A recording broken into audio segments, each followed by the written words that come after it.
السلام عليكم ورحمة الله وبركاته. حلقة جديدة من فكر تاني.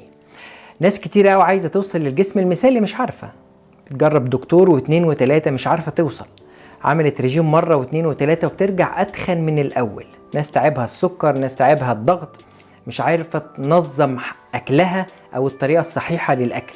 النهاردة أنا فكرت إن أنا أقول إيه عن أول حلقة في الرجيم، أتكلم على الأسس، بس لقيت الأول أشيل الخرافات من عقول الناس عشان نبتدي نحط المعلومات بعد كده على نور وعلى نظافة. هتكلم عن 5 خرافات الناس معتقدة إن هم أساس الصحة، مع إنهم مضرين للغاية أو معلومات خاطئة، وفي دكاترة بيوصوا الناس بيهم. هتكلم النهاردة على 5 خرافات دول، ويا رب نعرف نفيد أكبر عدد ممكن من الناس. نبتدي الحلقة، يلا بينا.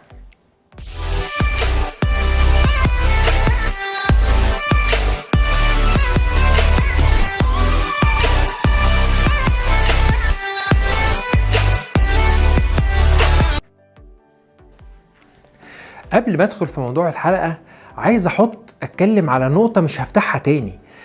لما اتكلم على النجاح او الدايت او انك تغير مستواك الاجتماعي او المادي او الصحي، انا هقولك على الطريقة، بس انت لازم تعمل عادة النجاح، عادة انك تحط الهدف وتفضل وراه لغاية ما توصل له.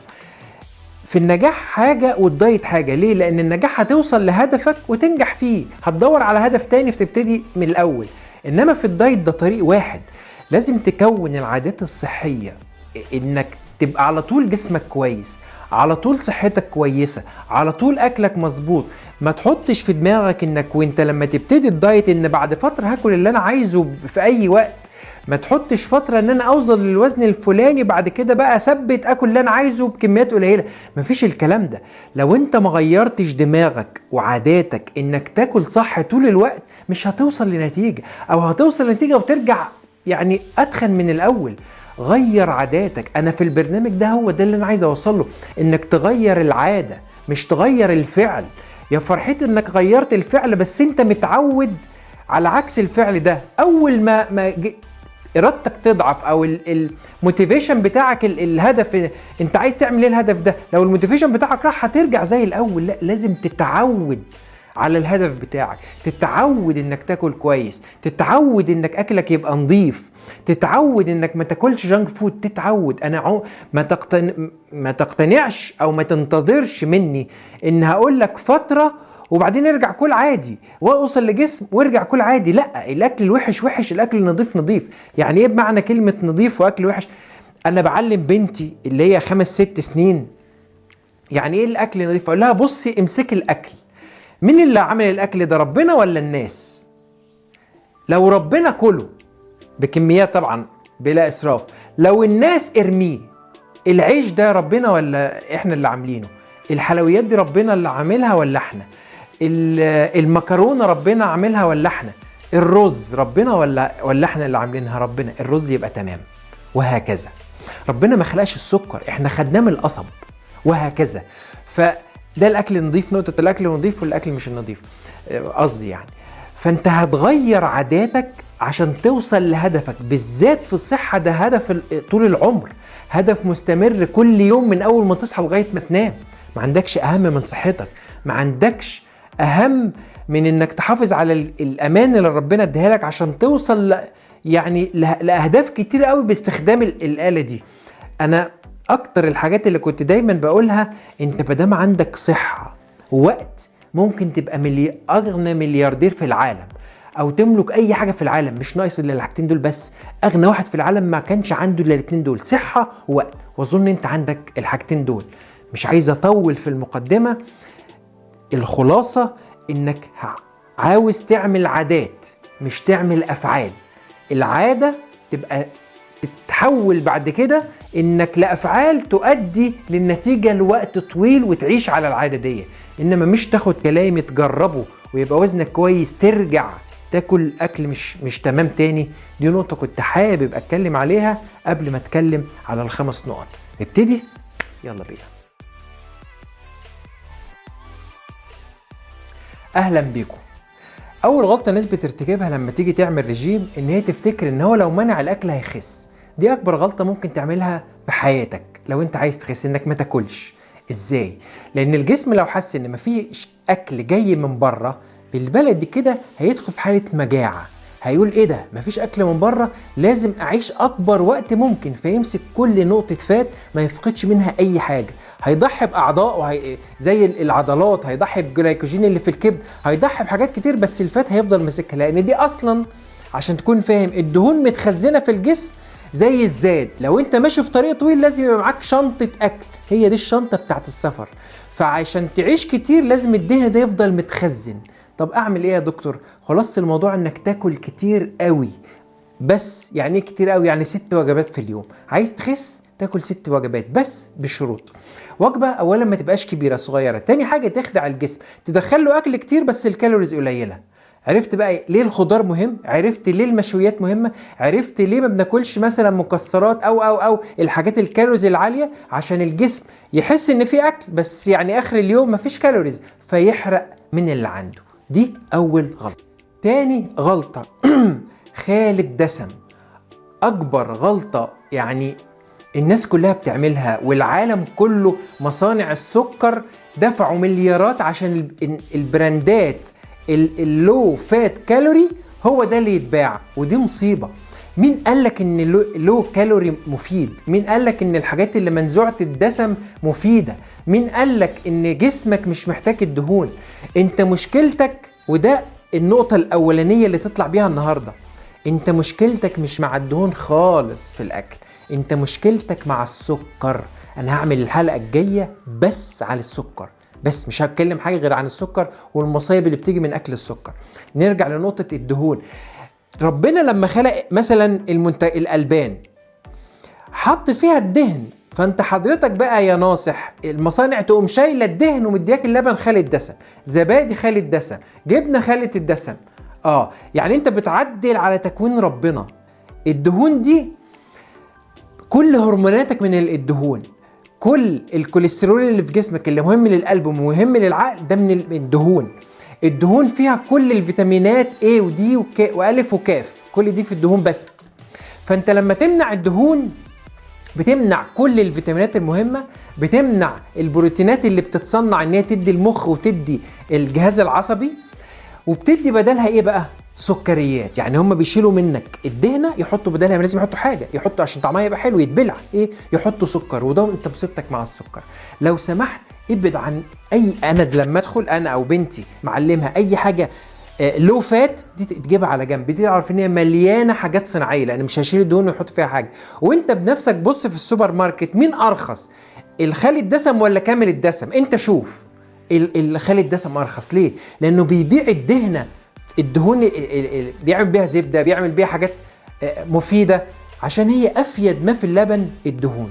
اوعى تاكل اي حاجه في الدنيا، حتى الدكاتره بيقولوا له يعني اشرب لبن خالي الدسم، من دي مصيبه هتكلم عليها بعدين باستفاضه. يبقى تاني حاجه ابعد عن كل المنتجات اللي مكتوب عليها خالي الدسم او لو فات. تمام؟ نروح النقطه الثالثه.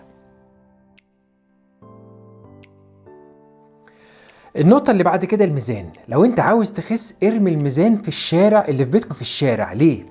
لان الميزان مش مقياس ان انت خسيت، او بمعنى ادق مش مقياس ان انت خسيت دهون.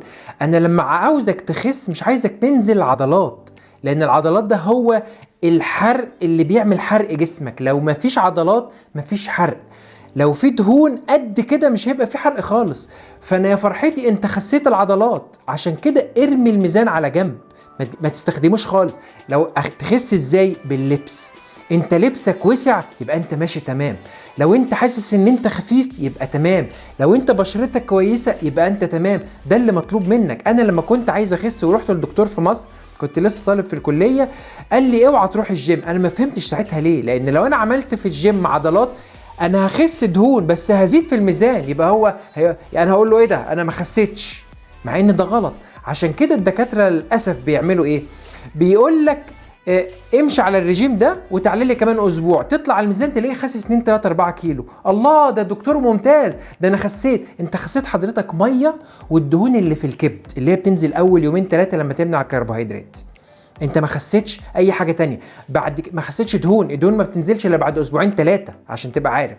فانا يا فرحتي انت نزلت ميه ونزلت الدهون اللي في الكبد، اول ما تاكل يوم واحد او يومين جسمك يرجع بالظبط زي الاول. ليه؟ لان انت ما خسيتش دهون. الدهون بتاخد وقت عشان تنزل وتاخد وقت عشان تزيد تاني، انما الميه ودهون الكبد يومين 3 يا ريس خسيت 3 4 كيلو وتقول يا سلام انا فظيع. عشان كده الجسم في الاول تلاقيه بينزل بسرعه بسرعه بسرعه، وبعد كده بالراحه بالراحه. ليه؟ لانك بالراحه بالراحه دي انت دخلت في مرحله الدهون.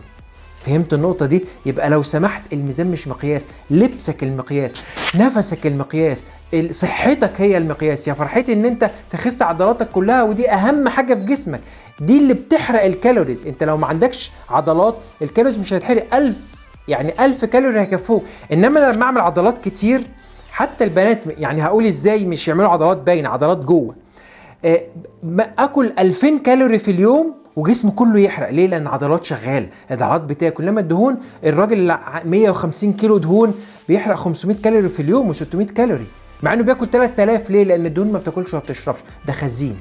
فاوعى لو سمحت تعتمد على الميزان، اعتمد على مقاسات اللبس. ودي النقطه الثالثه. النقطه الرابعه، اهميه وجبه الافطار. ناس كتير قوي ما بتفطرش.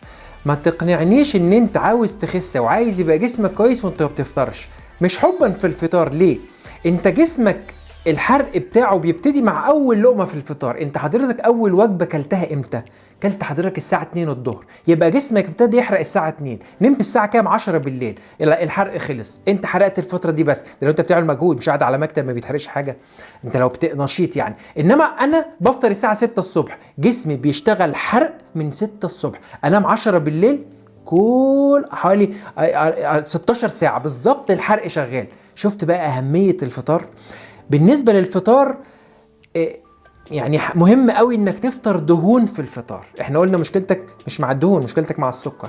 لازم تفطر. لو انت فطرت دهون جسمك هيعتمد طول النهار على حرق دهون. لو كلت كربوهيدرات الصبح هيحرق السكر طول النهار. انا عن نفسي باكل بيضتين او 3 الصبح، ممكن حته لحمه مشويه او حاجه الصبح. هو ده البروتين، ده المفروض، ده الصح، ده اللي تبتدي يومك بيه.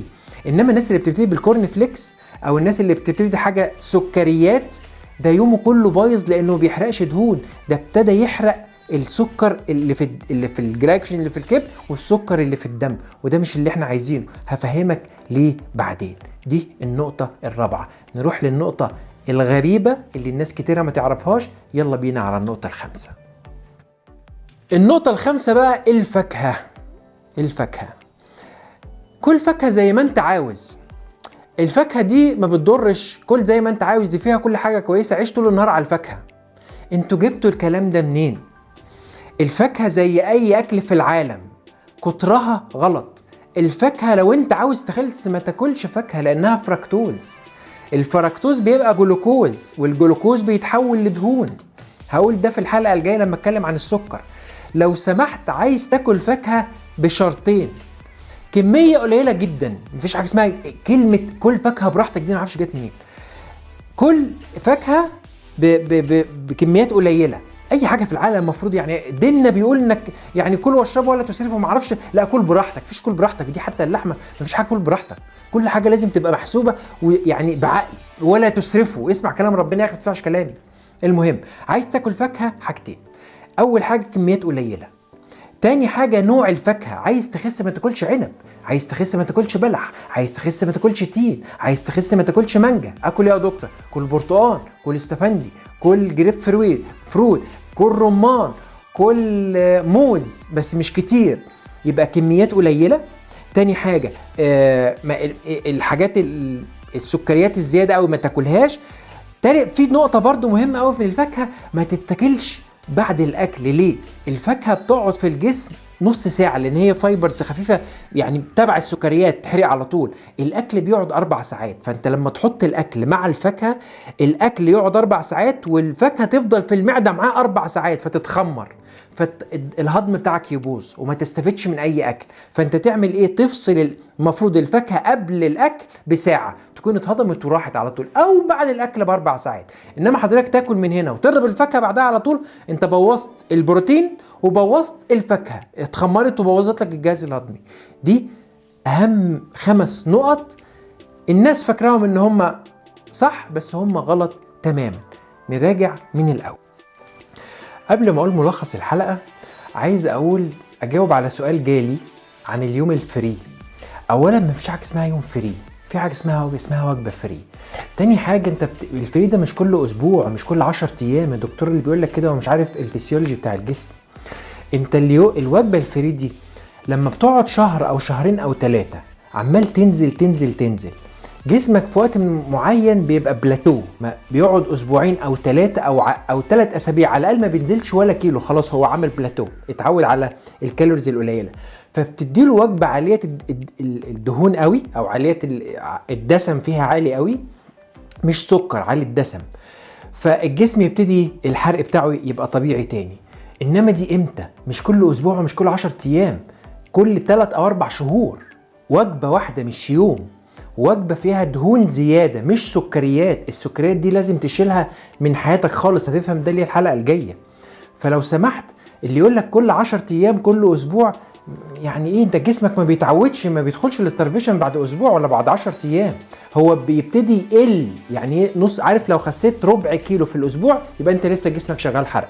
انما لما يقعد 3 اسابيع ما تخسش ولا نص كيلو حتى، تاخد وجبه فري تاكل فيها اللي انت عايزه، تاكل فيها دهون عاليه، ممكن بيتزا، همبرجر، ايه تاني، يعني لو محشيات ده. انما ما تاكلش حلويات والشوكولاته والسكريات، دي حاجه تانية خالص، هتفهم المره الجايه ليه. فده بالنسبه لسؤال اليوم الفري او الوجبه الفري اللي كل الدكاتره بيقولوا كل 10 ايام كل اكل، او كل اسبوع يوم الويك اند يوم فري.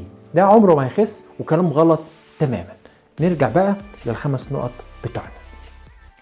اتكلمت النهارده عن 5 نقط او 5 خرافات. اول خرافه لو ما اكلتش هتخس. تاني خرافه الاكل خالي الدسم اكثر صحه من الاكل اللي فيه دهون. النقطه الثالثه ميزانك هو معيار ريجيمك. النقطه الرابعه وجبه الافطار مش مهمه. النقطه الاخيره كل فاكهه في اي وقت وبراحتك. دي ال5 نقط اللي انا اتكلمت عليهم النهارده. انا خلصت كده الحلقه. المره الجايه هتكلم عن السكر. في ناس بتموت من اكل السكر اضعاف اللي بيموتوا من تدخين السجاير. انت مجرد ما تاكل اكل فيه سكر زياده مناعتك بتقل النص. السرطان غذائه الوحيد السكر هتكلم على ده بالتفصيل الحلقه الجايه.